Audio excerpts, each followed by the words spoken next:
Assalamualaikum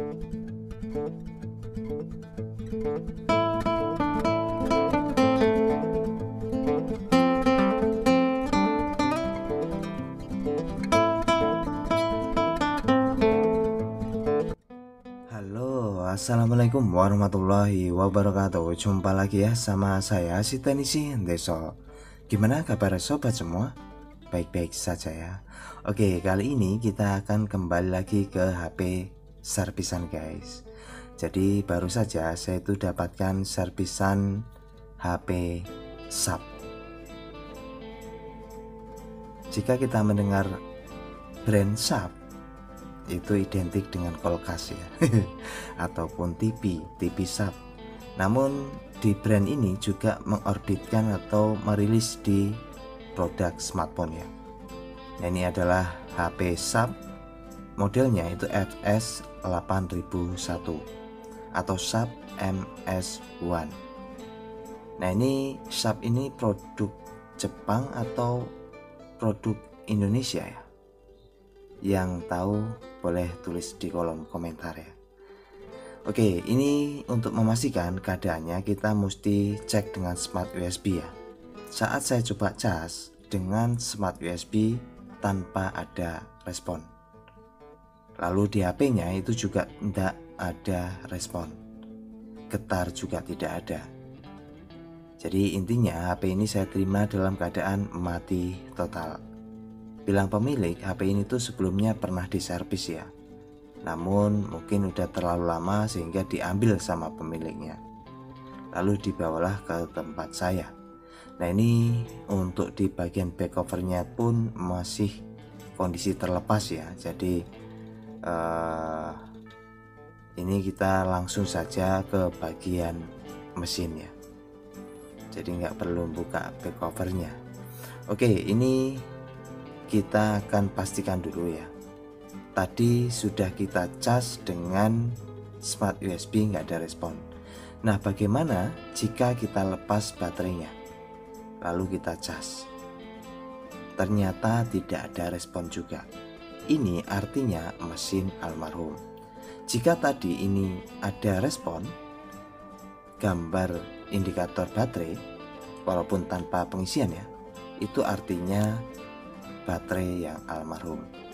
Oke, sambil kita buka, kita lihat dulu ya spesifikasinya. Ini adalah HP SAP MS1 ya. Displaynya 5,5 inch, lalu kameranya 13 megapiksel. Untuk RAM-nya 3 GB ya, dan baterainya 2600 mAh. HP ini sudah support LTE tentunya, dan dirilis tahun 2016. Untuk LCD-nya menggunakan IPS ya, lalu chipsetnya MediaTek.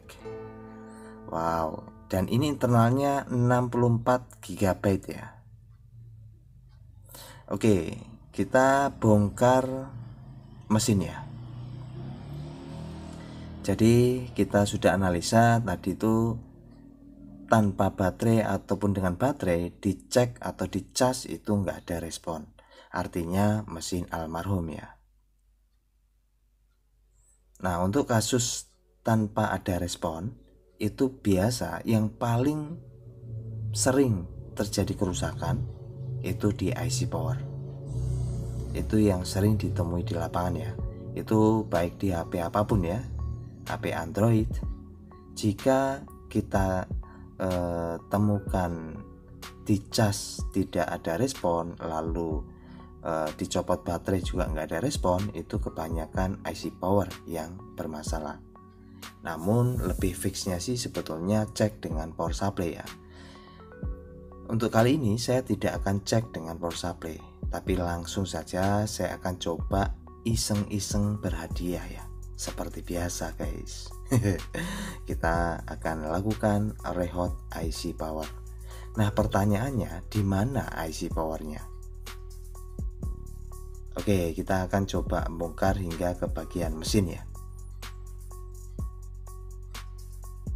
Jadi ini penampakan mesin SAP ya. Namun saya bisa baca ya, tadi di bagian back covernya itu ada tulisan buatan Indonesia. Apakah ini produk lokal? Oke, ini saya akan mencari posisi di mana letak IC powernya. Jika kita lihat di spesifikasi tadi, itu menggunakan chipset MediaTek ya. Biasanya jika chipset MediaTek atau CPU-nya MediaTek, IC powernya juga MediaTek. Nah, saya bisa melihat ya. Saya bisa melihat tadi itu ada IC yang ada tulisannya MediaTek, yaitu di bagian ini guys. Dan ini kebetulan tidak ada penutup kalengnya ya. Ini saya melihat itu MT6169V. Ini adalah IC powernya guys. Udah fix ya. Karena HP ini menggunakan chipset MediaTek. Tentunya IC powernya juga MediaTek.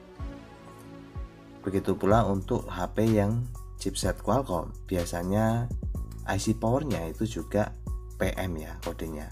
Kalau ini MediaTek berarti MT. Oke, ini saya temukan IC powernya. Saya akan gunting ya. Saya akan lepaskan ya dengan tang seperti ini.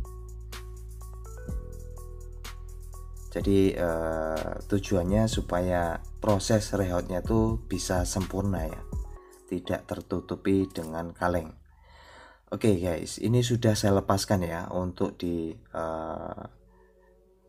besi atau kalengnya tadi. Oke, kita tambahin flux ya untuk di area IC-nya yang akan kita lakukan rehout. Tambahin flux seperti ini, lalu siapkan blowernya ya. Jadi pastikan blower sudah ready dan panas ya. Lalu kita tembak seperti biasa ya. Untuk sistem rehout gunakan anginnya 3 lalu panasnya 375 ya.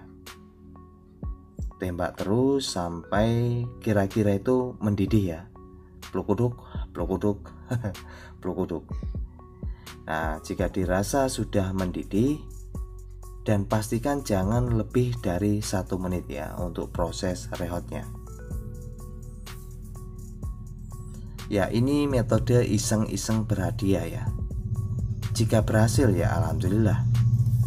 Jika nggak berhasil ya cari spare partnya. Oke, ini setelah dilakukan rehout kita bersihkan ya sisa flux dengan sikat gigi seperti ini ya.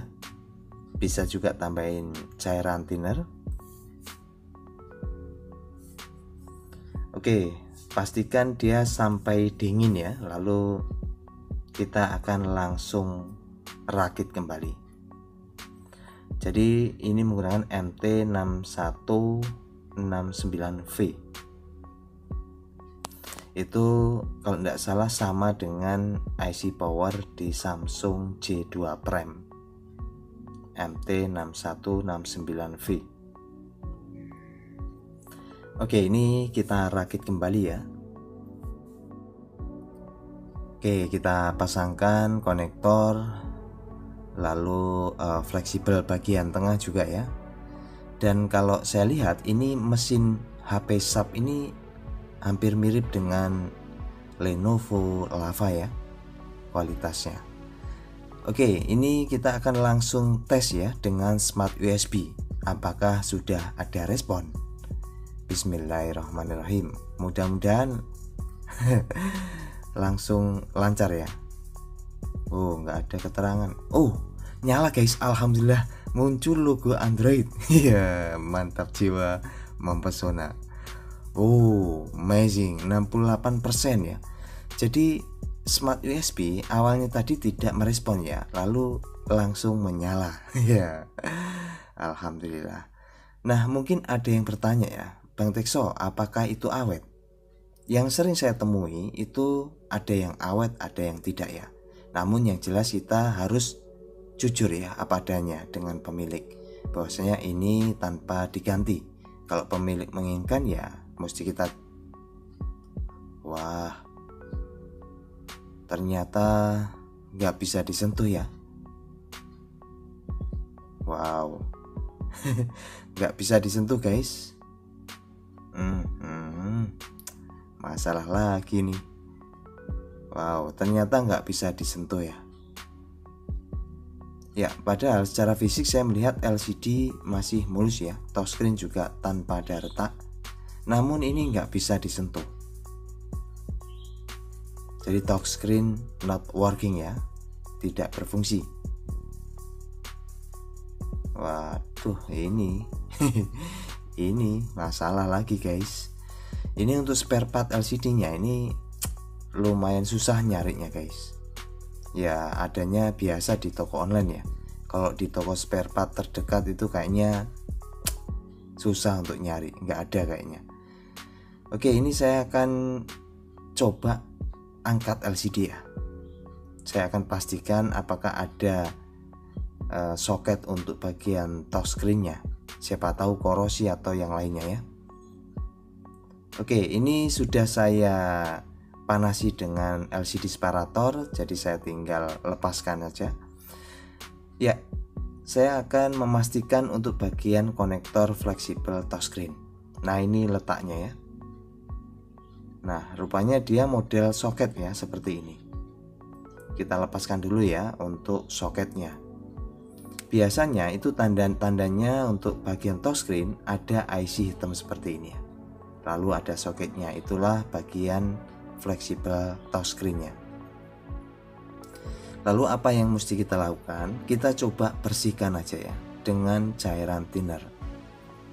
Kita bersihkan atau pastiin ada korosi atau enggak. Kalau ada korosi ya tinggal dikerik-kerik ya. Kalau ini sih kelihatannya tidak ada tingkat korosi yang parah ya. Ya mesti kita bersihin, lalu kita akan pasangkan lagi di soketnya ya. Nah, ini saya belum memastikan ya di toko spare part terdekat tempat saya itu ada atau tidak untuk touchscreen-nya. Oke, mudah-mudahan setelah kita bersihin sudah berfungsi ya. Kita coba pasang kembali, kita akan cek ya.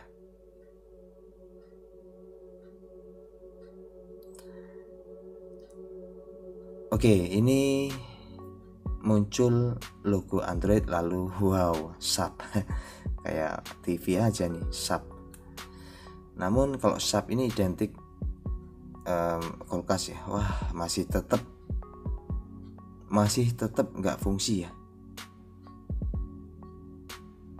Ya, sama sekali nggak ada respon untuk di touchscreen-nya. Ini padahal sudah saya bersihin untuk soketnya.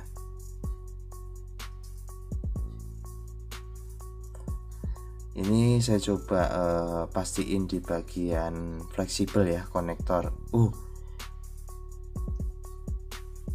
Wow, kok kelihatannya ada kepencet-pencet ya, tapi ini kayaknya tadi ada kayak terisi. Kadang bisa kadang enggak ya guys ya. Jadi dia itu kan ini. Wah, ngaco ini guys, ngaco. Setelah saya coba pegang-pegang fleksibel untuk konektor LCD, ternyata dia berfungsi tapi ngacau ya. Biasanya kasus seperti ini tuh memang LCD yang rusak. Sebetulnya touchscreen-nya yang rusak ya. Namun saya tidak tahu pasti apakah ada touchscreen-nya yang sendiri.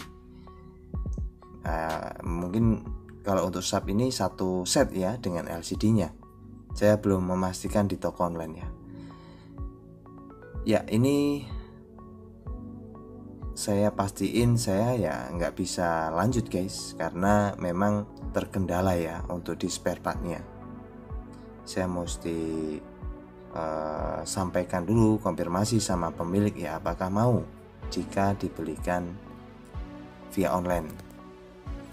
Secara otomatis ya HP rawat inap ya, jadi bisa berhari-hari, karena ya proses untuk pembelian online tuh paling cepat di tempat saya 3 harian ya. Oke lah, mudah-mudahan proses ini itu bisa diambil hikmahnya ya. Artinya semua step by stepnya itu bisa menjadi manfaat buat kita semua. Nah, ini karena terkendala dari spare part ya, yang rada susah, bukan rada susah lagi, memang susah ya. Kalau nggak di toko online ya susah untuk dapat. Saya tidak tahu pasti ya apakah ada touchscreen-nya aja atau harus satu set. Oke, ini saya akan akan pastikan konfirmasi sama pemilik dulu ya, apakah boleh rawat inap. Kayak di rumah sakit aja. Oke, ini kita sudah pastiin ya, kalau untuk touchscreen yang suka ngelompat, ghost touch, itu biasanya kerusakan berada di touchscreen-nya. Itu yang harus dipahami ya, bukan di mesinnya. Jadi ya mudah-mudahan pemilik bisa nonton kasusnya ya terpending sampai di sini. Oke, itu saja ya. Semoga bisa dijadikan manfaat. Bye bye dan terima kasih. Tetap semangat ya. Sampai jumpa. Assalamualaikum warahmatullahi wabarakatuh.